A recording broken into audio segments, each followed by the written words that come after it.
I would say usually when people have gone through a broken home environment, doesn't mean there's anything wrong with it, because I'm sure you gave them lots of unconditional love throughout it. But it can lead to two responses. One is where they become hyper clingy to whoever they love because they've seen it break it down. So what happens is who they fall in love with, they could almost like live in that person's skin. They love them, they stick to them, and they work through even things that they shouldn't work through. They want to work through it because that fear of abandonment. Now, that fear of abandonment in another child can lead to complete independence. I think my fear of abandonment is going to be manifested by being completely autonomous, not needing a relationship, keeping relationships at arm's length. So they both might have a level of abandonment in them, not because you did anything wrong, but just the watching what a divorce looks like is children learn, relationships end. So in that process, they either become hyper attached or hyper independent, and both of them are semi-trauma responses. Okay, so I'm going to take a little bit from what you said and just give myself a little pat on the back there for a minute, because I think sarcastically I do. Yeah. I think my eldest is the one that's in the relationship. Yeah. My eldest is a lot like me. Mm-hmm. My youngest is a lot like my ex-wife. Right.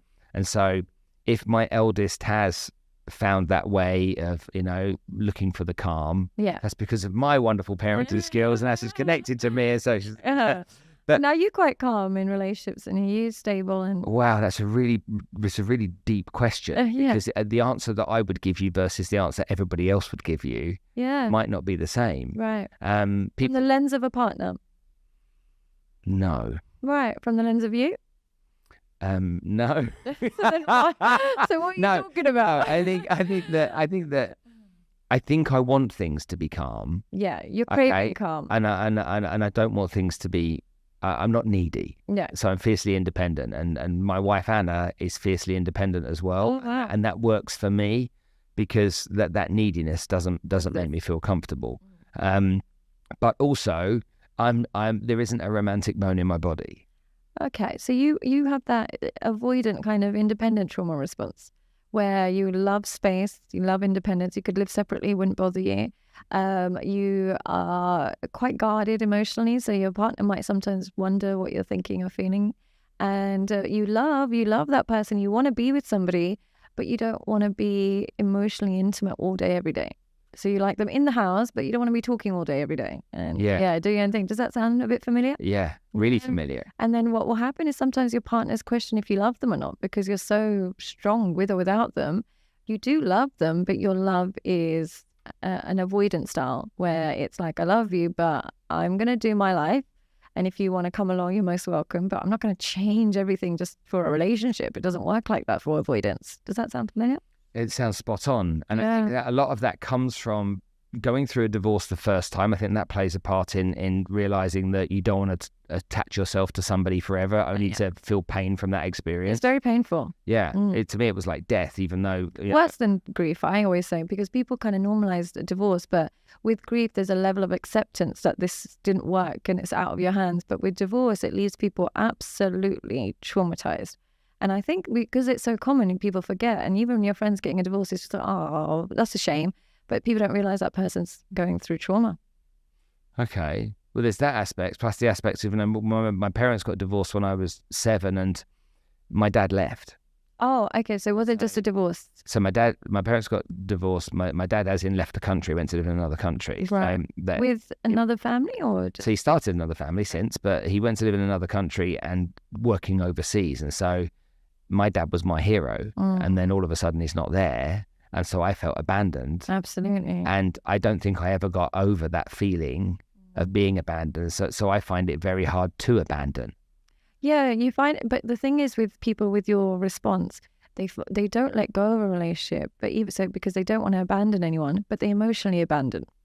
That's their way of protecting themselves. So they'll be there, but emotionally they won't be as intimate as a partner would like. And somehow they'll always they'll never cheat or anything, not necessarily cheat, but they'll keep their eyes open. They can be a bit critical of their partners. It's their way of creating emotional distance. So even after intimacy, even after sexual intimacy, they might go jump on their laptop and do some work, or they might go on their phone. Does that sound familiar? Astaghfirullah. Yeah, not at all. Wow. Okay, that's interesting. Yeah, that's the avoidant methodology of maintaining relationships, but there's an emotional distance to prevent the pain of abandonment. So the partner is always left confused. Does this person even like me? But only when the partner threatens to leave, then they're like, "No, I love you." Like, grand gestures.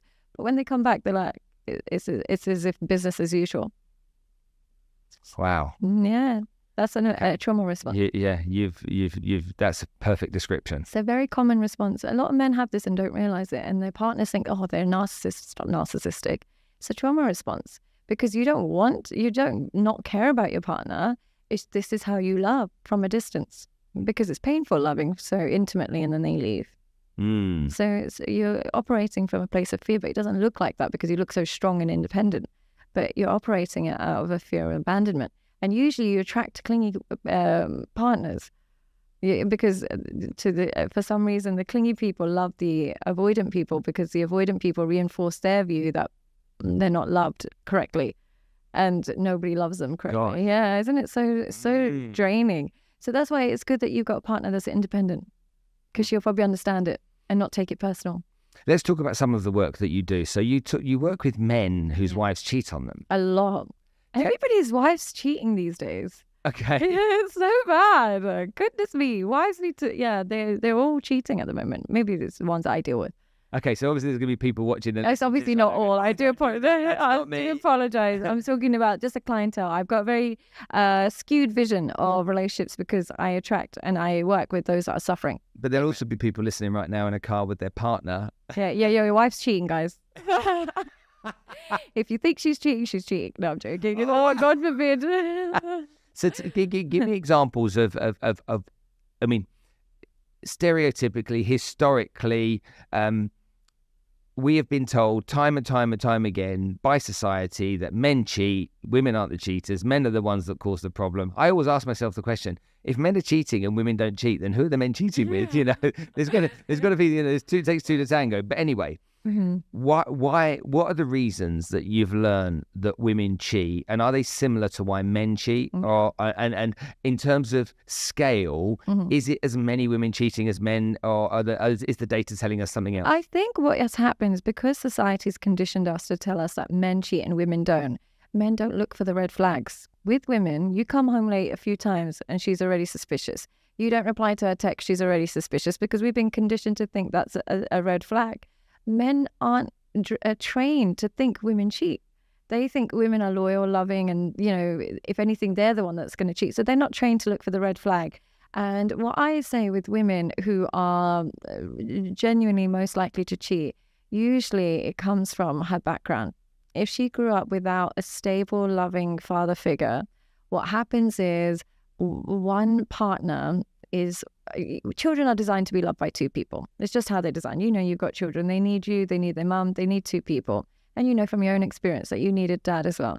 Now, what happens when you're in a relationship is that person kind of becomes your everything. And when they sense a fear of abandonment, any abandonment that their partner might be spending too much time at work, might be taking long to reply, whatever it is, that woman who grew up with that fear of abandonment now thinks, shit, I'm going to be by myself, ends up going to somebody, having a backup plan. Whereas a woman with a healthy home, what happens when that happens, she doesn't like it, she'll communicate it more often. And if she has to leave, she'll leave. But the woman with the fear of abandonment and fear of being alone doesn't want to be by herself again. So she needs to have that love from two people. She'll get it from somebody else. And that usually is what I find. When a man tells me about his wife cheating, it's the first question I ask. It's a sad reality, though. It's a shame. Because I don't want to in any way judge it. But when you've had no father figure at all, it puts a lot of pressure. Women need to be loved. They need men. And so when they find a husband, he becomes the only man in her life. And when he's abandoning her, she thinks, shit, what do I do? Whereas when you have your father figure, it's like my boyfriend's being annoying. And your dad will say, oh, don't worry about it. You got that, when you're comforting your kids, they come to you with so much. And then your dad gives you that financial security if you need it. And he gives you that emotional security if he gives you that buffer. Now, without that, it's very hard for women when they start feeling like a bit abandoned. I'm not blaming anybody, but that's usually what I find is some kind of childhood trauma. So So that then goes back to choosing the right partner in the first place, doesn't it? Making sure you're with the right person. So making sure that person's healed or understands their kind of insecurities rather than reincarnates them. But I don't know. I mean, I'm sitting there thinking, who's cheated? Everybody. Welcome to my course on masculinity. And in this course, not only will I be able to completely transform your understanding of women, but on a more personal level, you will enhance your self-esteem, self-respect, and your boundaries. The goal of this course is to take a man that has absolutely fantastic intentions, wants to find love, wants to commit, wants to have a good, healthy relationship, but is finding that he's constantly running into women who are narcissistic, who are disrespectful, who are disloyal. Now, if you are finding that continuously, then there must be something in your engagement with women that is causing this. What my course will do is look at where this problem comes from, how to resolve it, how to communicate effectively with men and women, and how to command respect. Most importantly, how to improve your self-respect. And throughout the course, you'll be given interactive sessions, but with course materials to help you channel and journal your learning. So if you are interested in becoming the most masculine version of yourself, join today.